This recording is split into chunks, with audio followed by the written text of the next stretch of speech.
Hello guys, কি অবস্থা সবার? সো আজকে আমি আপনাদেরকে শেখাবো অডিও এডিটিং। অডিও কেন এডিট করবেন? ভিডিওর মধ্যে যদি কোনো একটা গান বা ব্যাকগ্রাউন্ড মিউজিক ইউজ করে ভিডিও আপলোড করলে সেখানে কপিরাইট চলে আসে। সেটা ইউটিউব বলেন, ফেসবুক বলেন, টিকটক বলেন, এমনকি আমরা যারা ক্যাপকাটে ভিডিও আপলোড করি সেখানে পর্যন্ত কপিরাইটের সমস্যাটা আসতেছে।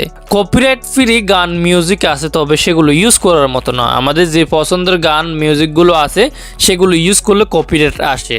তো আজকের এই ভিডিওর মাধ্যমে জানতে পারবেন যে কোনো গান বা যে কোনো ব্যাকগ্রাউন্ড মিউজিক এডিট করে আপনার ভিডিওতে ইউজ করতে পারবেন। সেটা ইউটিউব বলেন, ফেসবুক বলেন, টিকটক বলেন, এমনকি ক্যাপকাটও।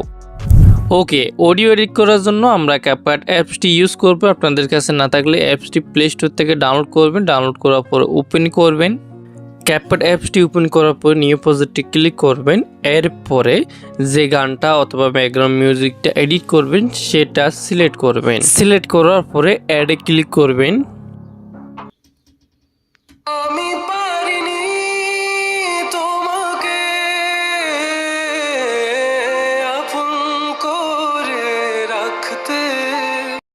ওকে, এটা হচ্ছে অরিজিনাল গান। এটাকে এডিট করবে। এডিট করার জন্য প্রথমে ভিডিও থেকে অডিওটা আলাদা করতে হবে। সেটা করার জন্য ভিডিও লেটারে ক্লিক করে এখান থেকে টুলসগুলো বাম দিকে সরিয়ে একটা অপশন দেখবেন স্টাক অডিও, এই অপশনটার মধ্যে ক্লিক করবেন।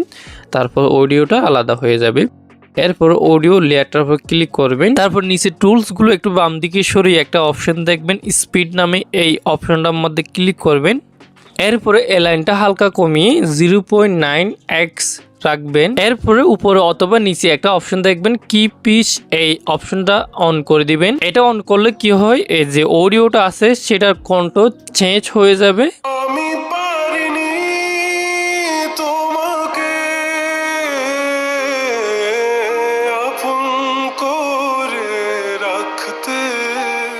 ওকে, এখানে আরো কাজ বাকি আছে। এখান থেকে টিক আইকনটার মধ্যে ক্লিক করে ব্যাক আসবেন। এরপরে ফিল্টার অপশনটার মধ্যে ক্লিক করবেন।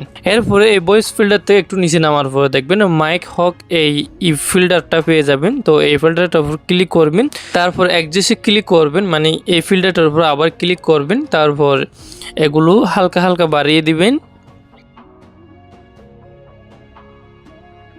এখন আমাদের এই অডিওটা লোফিসনের মতো হয়ে গেছে। তো এই অডিওটা যদি আপনারা ভিডিওতে ইউজ করলে কখনো কপিরাইট স্ট্রাইক বা ক্লেম আসবে না, যে কেন ইউজ করো না কেন। এখানে আরেকটা ওয়ে আছে, স্পিডে যাওয়ার পরে এটা বাড়িয়ে দিবেন, মানে বাড়িয়ে দিবেন অতটুকু 1.1x করে বাড়াবেন। তো উপরে টিক আইকনে এটা রেখে দিবেন। তারপর টিক মারে ক্লিক করে ব্যাক আসবেন। ব্যাক আসার পরে আবার ফিল্টারে যাবেন। ফিল্টারে যাওয়ার পরে এখন হচ্ছে এই ফিল্টারটা ইউজ করবেন।